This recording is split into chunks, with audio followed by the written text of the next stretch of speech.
Welcome to Learning English, where you're ready to enhance your skills. Here, we learn with stories that are slow, clear, and engaging. Simply listen, relax, and savor the journey. As an introduction, consider this. You've worked hard. You've followed the advice you were given. You pursued your education diligently. You secured a decent job, and now work more than 40 hours weekly. However, at the month's end, you must cover the costs of your housing, food, car, and student loans. You check your bank account and think, where has my money gone? This is a genuine feeling for a vast number of people. It feels as if you're running faster and faster, yet you're not moving forward. This reflects a strange reality about life in America today. America is an exceptionally wealthy country. It stands as one of the richest nations on earth. Yet a secure and comfortable life feels like an unattainable goal for many. It seems like a dream that is difficult to realize, a luxury not accessible. To everyone, this book will investigate why the cost of living feels so burdensome for so many people. We will address the cost of purchasing a house and the cost of renting. These expenses are perceived as very high by countless families and single individuals.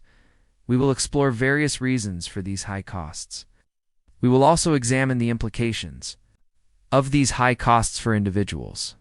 Furthermore, we will consider their meaning for the country as a whole. Many people are diligent workers. They earn an income, but still struggle to afford everything. Saving money is a challenge. Planning for the future is difficult. The cost to buy a home is high. The cost to rent a home is also high. These represent significant problems for numerous families. We will delve into these issues. We will uncover why they are occurring. We will learn about the impact of these problems on people's daily lives. This first chapter serves as an introduction. It outlines what we will explore in the subsequent chapters. We will clarify the problems associated with housing costs. We will detail the issues with rental costs. We will use straightforward language to explain these matters.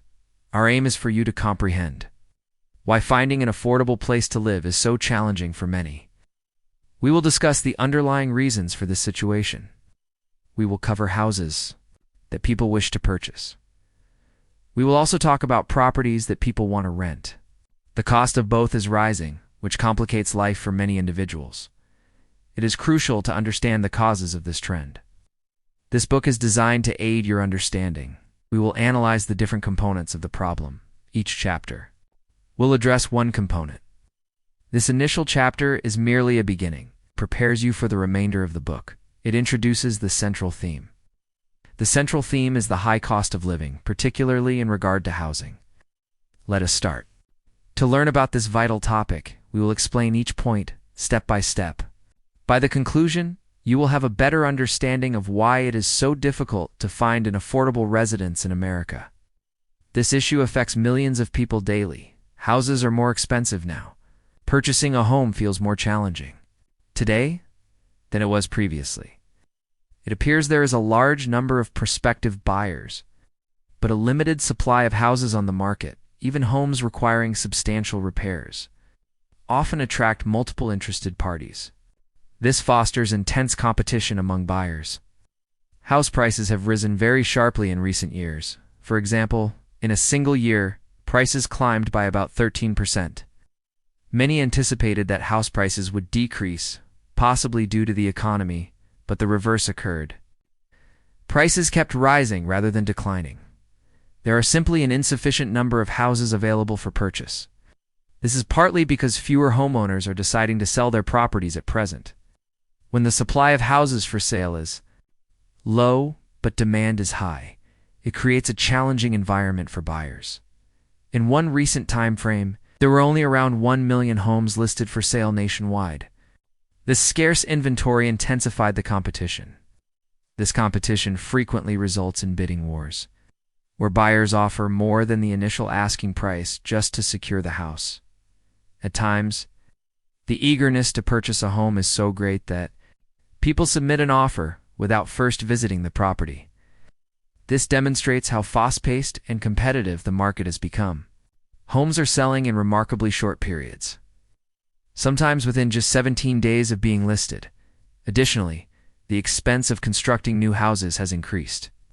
The land for building costs more, construction workers require higher wages, and essential materials like wood and metal are more expensive than before. These elevated construction costs also contribute to higher prices for new homes. The demand for purchasing homes has been strong. This is partly because the cost of borrowing money for a house has been low. When interest rates are low, more people can qualify for a home loan, which boosts the number of buyers in the market. Due to all these factors, numerous buyers, a shortage of homes for sale, higher new construction costs, and low borrowing rates, facilitating loans houses are now much more expensive. This has made the dream of homeownership feel more distant for many. The market is highly active, with houses selling quickly and buyers fiercely competing for the limited homes available. This situation means that even modest houses are commanding high prices. It is a demanding period for anyone hoping to purchase a home in this market. 3. Why houses are hard to find? It is difficult to find a house today because an insufficient number of them are being constructed. The United States must build substantially more homes, possibly doubling or tripling the current rate to accommodate its population. We are not constructing nearly enough housing to meet the demand. Buying a home is widely regarded as a primary path for individuals to enter the middle class and accumulate wealth. However, acquiring a home is challenging for many people. This is particularly true due to disparities related to income and race. Even with low interest rates for home loans, lending standards have become more stringent. This has made it more difficult for individuals from certain minority groups to obtain a loan and purchase a home. There is currently a shortage of houses for sale. Many homeowners were reluctant to sell during the recent public health crisis. This means fewer homes are on the market for potential buyers. The inventory of homes for sale decreased by over 20% in a recent year. Constructing new houses is also not simple. The price of necessary building materials such as lumber, steel, and others has risen significantly. For instance, the cost of lumber increased by over 300% in 1 year. This adds thousands of dollars to the price of a new house. Finding an adequate workforce for home construction is also a challenge. There is a shortage of construction workers. This results in high labor costs for builders. The land on which houses are built is also more expensive now. The price for a single plot of land rose by 11% in 1 year, and there is less new land available. For development, approximately 24% less. A significant problem is outdated building regulations in various areas, known as zoning. Zoning laws determine the types of buildings permitted in different locations. Often these regulations prevent the construction of varied housing options, like apartments or smaller multifamily homes in specific areas. This is common in neighborhoods where only large single-family houses on spacious lots are permitted. These rules make it harder for individuals with less wealth to reside in such neighborhoods. However, some areas are starting to amend these old zoning laws. For example, one state and one large city have ceased allowing exclusively single-family homes in many districts. They are attempting to enable the construction of more diverse types of homes in more locations. This could assist more people in finding housing they can afford. Therefore, finding a house is hard because we are not building enough new ones. This is due to high construction costs from materials and labor, high land costs, and old building codes that restrict where and what can be built. Also, with fewer people selling their homes, there is less selection for buyers. These factors combined make it extremely difficult to find a house today. For many individuals, a major obstacle to buying a home is the down payment. This is the initial large sum of money you provide. It is frequently 20% of the house's price.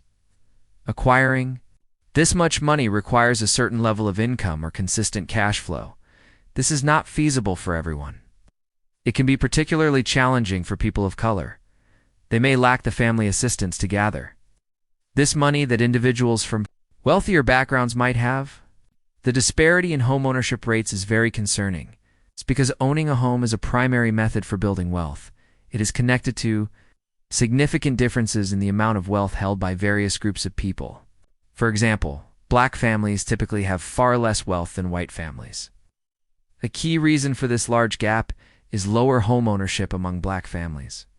Even though borrowing money for a house has been inexpensive recently, the criteria for obtaining a loan have become stricter. Banks want to be highly confident you can repay the money. These tougher standards have disproportionately affected people from minority groups. Also, if you put down less than 20% when you purchase a house, you often must pay extra insurance each month. This is known as private mortgage insurance. It increases the cost of owning a home. Student debt is another significant issue for many young people. They wish to buy their first home, but have loans to repay from their education. Many young workers struggle to afford rent, buy food, and repay their student loans simultaneously. This makes saving for a down payment exceedingly difficult. These financial hurdles are major barriers on the path to homeownership for many people today. More individuals and companies have been relocating from city centers to the surrounding areas called suburbs. This trend, known as suburban sprawl, has been a long-standing pattern in the United States. Living farther from the urban core often involves lower, more spread-out buildings. This style is the foundation of the American suburb. One of its appeals is allowing people to feel they are escaping the city, gaining more space and tranquility. Past building regulations help to create these dispersed areas. Sometimes, these rules mandated large plots of land for each house. This made it expensive to live there, meaning often only wealthier individuals could afford it. These regulations did not explicitly exclude people of certain races, but because income and wealth are tied to race, partly due to historical issues, the effect was similar. This made it hard for people with lower incomes to reside in some neighborhoods developed this way. Many suburban towns also mandate the separation of houses, shops, and workplaces. This was designed to control development and maintain quiet residential areas, but it can make it difficult to build homes where people want to live. For instance, living near your job can be hard if homes are only permitted in one zone and workplaces in another. This separation often requires people to drive more to get to work, stores, and other destinations. These older development methods, formalized by rules called zoning, continue to influence how areas grow today. Some places are now considering changing these rules to permit different types of homes to be built closer together. The expenses for maintaining roads, pipes, and other public services in spread-out suburbs are high. When homes are widely separated, more infrastructure is needed for fewer people. This costs more per person than in areas where buildings are denser. As population growth in these areas has slowed, it has become harder for these towns to fund the maintenance of infrastructure. Built decades ago, many suburban municipalities struggle to find the money to repair and maintain their aging public systems like roads and sewers. This pattern of spread-out development has long-term financial costs for communities and the nation. Finding a place to rent. Paying rent in the United States is becoming more expensive for people nationwide. The cost of renting is rising sharply in large cities and also in smaller towns and regions across the country. For instance, some tenants had to pay several $100s more per month when their lease expired and they needed to renew it. For the same apartment, simultaneously, most new housing being constructed is not affordable for many people. It is expensive to build and consequently expensive to rent. Many people are seeking rental properties because purchasing a home is also challenging, however. The rental units being built are typically higher end, targeted at those who can afford higher payments.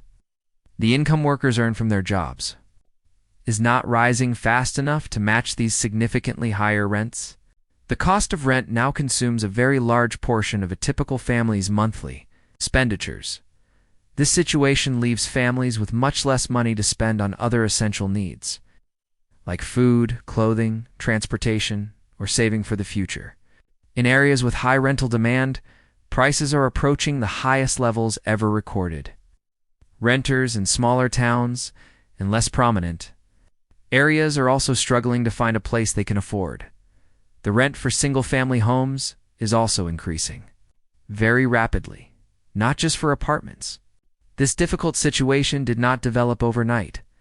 It began to accumulate after the major economic crisis that occurred around 2008.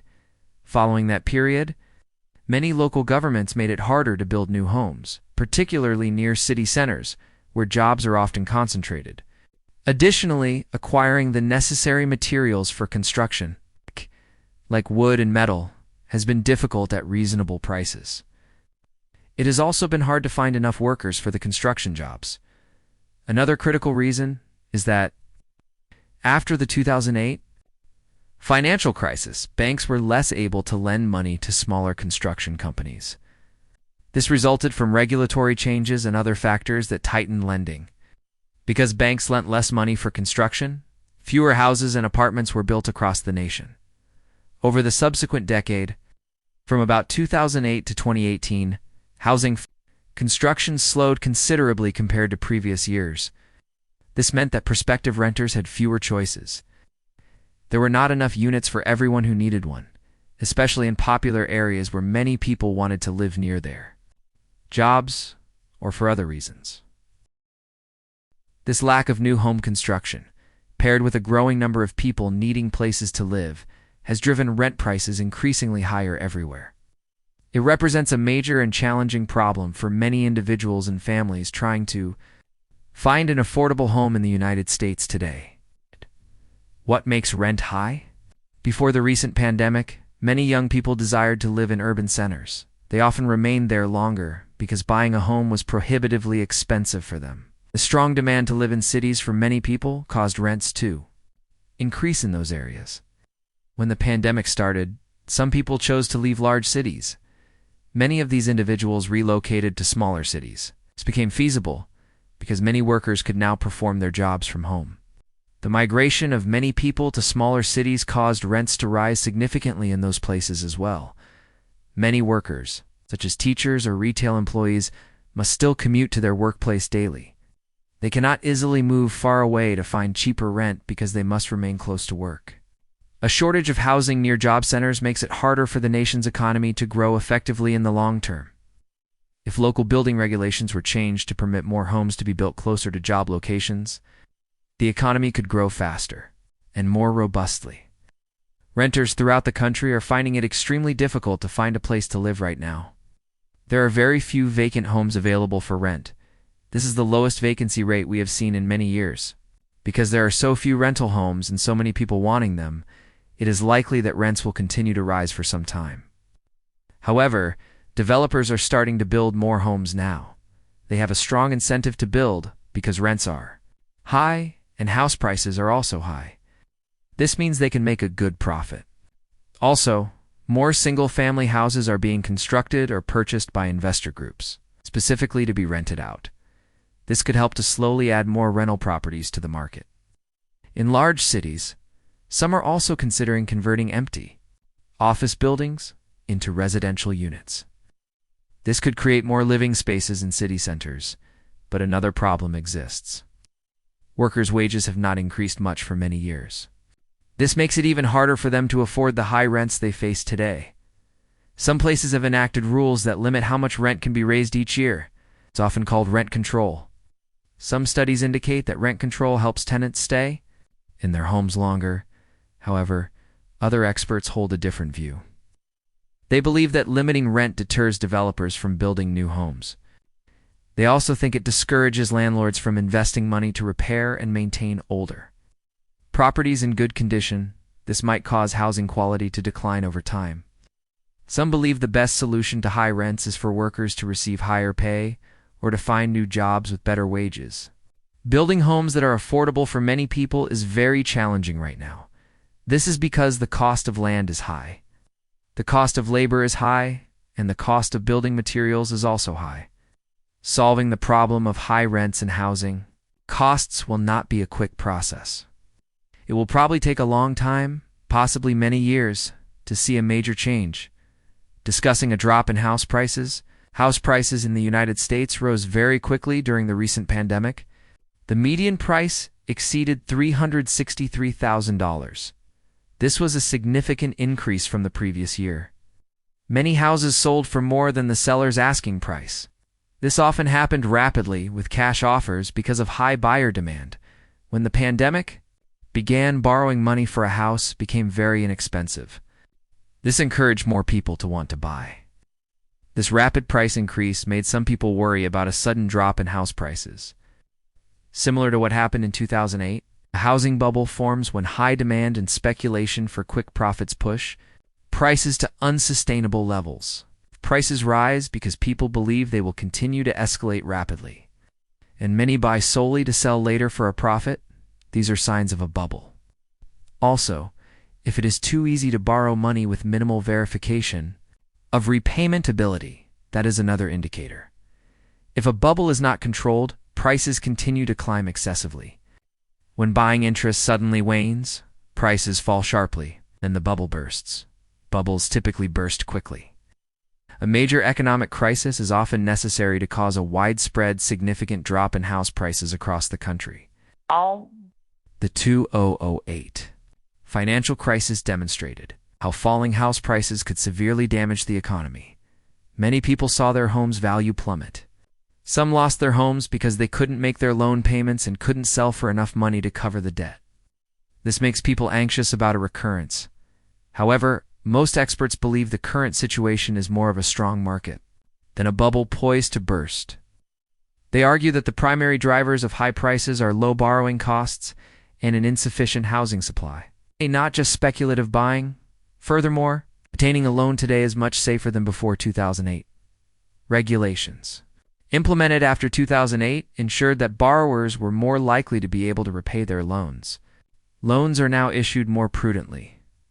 While prices did cool off slightly after the most rapid increase, they are expected to remain high if the housing shortage persists.